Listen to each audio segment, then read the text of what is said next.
Hello and welcome to today's webinar. A very quick dive into the 365 of marketing, the account-based marketing.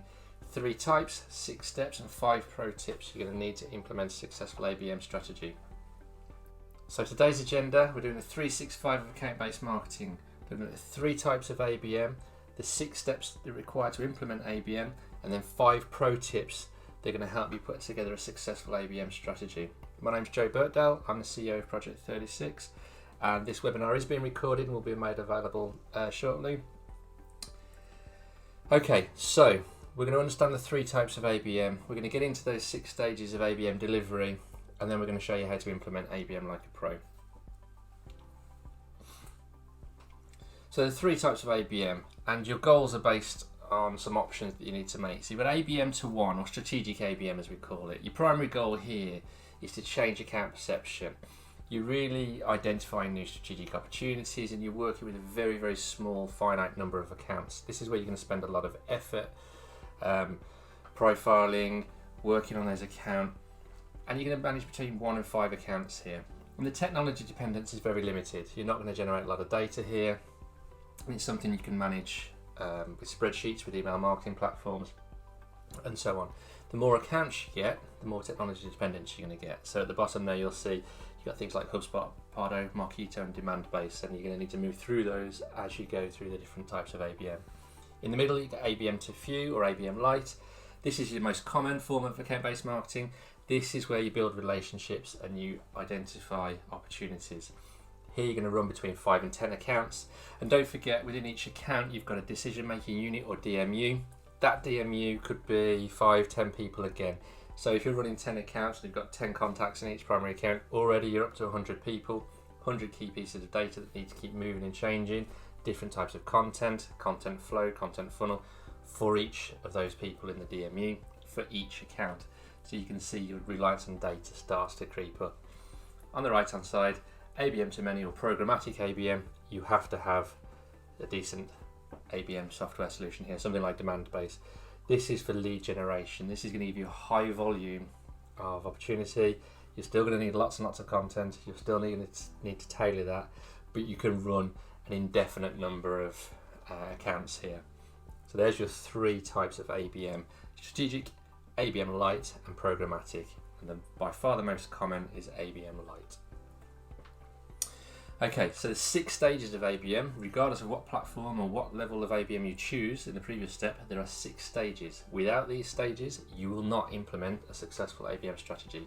So number 1, you need to be discovering and finding those high value accounts. If you want to work for Coca-Cola and Pepsi, great. Identify, be honest, map them out, work out what you need to give to them, what they need to get from you, and understand how your company fits with their company. Number 2, map the key accounts and identify the key players, your decision makers, the decision making unit as we refer to it. You may have a finance director in there, you may have a procurement director or procurement manager, you have marketing, sales. It depends entirely on the product and service that you're trying to position, but you'll have several key decision makers that are a part of that purchasing decision. The more members you have, the more complex and expensive your solution is likely to be, or your product, and the longer the time scale will take between opportunity to becoming a client. So map that out and identify those key players and identify their pain points, so the issues that they have from their perspective. Identify how you can address those, and then you'll start to resonate with them. So then number 3, start to define and personalize your content and messaging. What are you going to say? What sales objections are you going to overcome? What pain are you going to take away? Does your solution or your software or your product, does it address things that give them headaches in their day? If so, what are you going to say? Where are you going to say it? Which brings us nicely into number 4, determining the optimum channels of communication.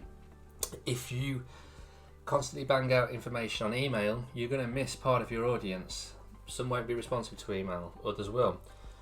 Others will be responsive to a letter. A good old-fashioned letter in the post can work treats, as can targeted advertising, programmatic advertising, LinkedIn sponsored ads, direct messages through LinkedIn, you name it. There is a lot of channels out there open to you, whether you're doing one-to-one ABM, one-to-few, or programmatic. Determine the optimal channels of communication. Test them, set them up, get them ready to go. Step 5, only now are we actually pressing play. Only now are we starting your campaign. So there's a lot of work gone in steps 1, 2, 3 and 4 to get you to today's point. This is where you start to execute and target your campaigns. This is where you start to see how well your research is done, how well your DMU identification has gone along, whether the content is starting to resonate. And don't forget, you've got a timeline here, you've got a funnel. Don't expect people to convert instantly and become an account. It can happen, but it's unlikely. They've got a natural buying cycle. You need to take them through it.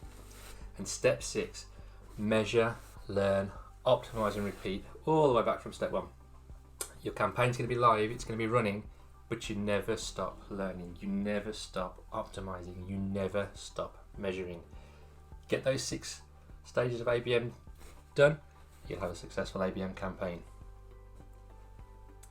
Okay, so 5 takeaway tips for you to implement ABM like a pro. I'm going to show you all 5 in one point. Read ahead if you want to, but I'm going to go through each one in turn. Top-down mentality. This is critical. Ensure ABM is understood and valued by all the heads of department in your organisation. Ideally, everybody in your organisation, but absolutely top-down. There's no good marketing thinking ABM is the best thing since sliced bread if sales don't agree. Everybody needs to be in on this and understand the value of account-based marketing. 2, engage and unite. Everybody needs to be aware of it, but sales and marketing specifically need to be unified. They need to have a very tightly agreed objectives and responsibilities. Even considering adding a service level agreement between sales and marketing, at what point does marketing hand over a sales lead? At what point does sales pick that up and run with it? At what point do you report back? Set all these things out. What does sales expect from marketing? What does marketing expect for sales? Unify the two. Make sure sales have vision of what's coming. Make sure they're aware of the sales messages that are going out. Make sure they're aware of the marketing messages that are going out. Jointly form those. Get buy-in early. Engage and unite those teams in particular, but ideally the whole company. Number 3, agree what success looks like and failure. Then set milestones you can measure.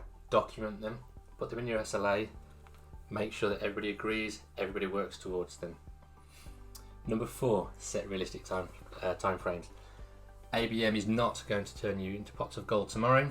It is a mid to long term strategy, and most people start seeing revenue growth, just specific revenue growth, in their 2nd and 3rd years.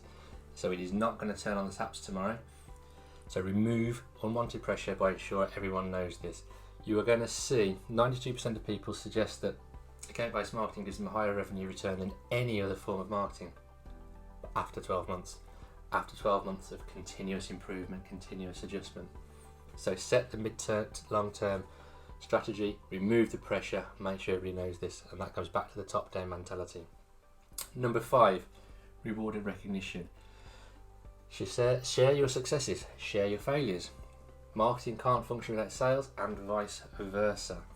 So when ABM is concerned, if you've engaged and united, if you've established your goals, if you've set realistic time frames, and you've got a top-down mentality, there is no reason why your ABM campaign can't succeed. But the successes don't walk out the door with sales. It's a joint effort. Marketing helps you get there. Conversely, marketing doesn't become the hero. Sales and marketing work together to create everything that happens.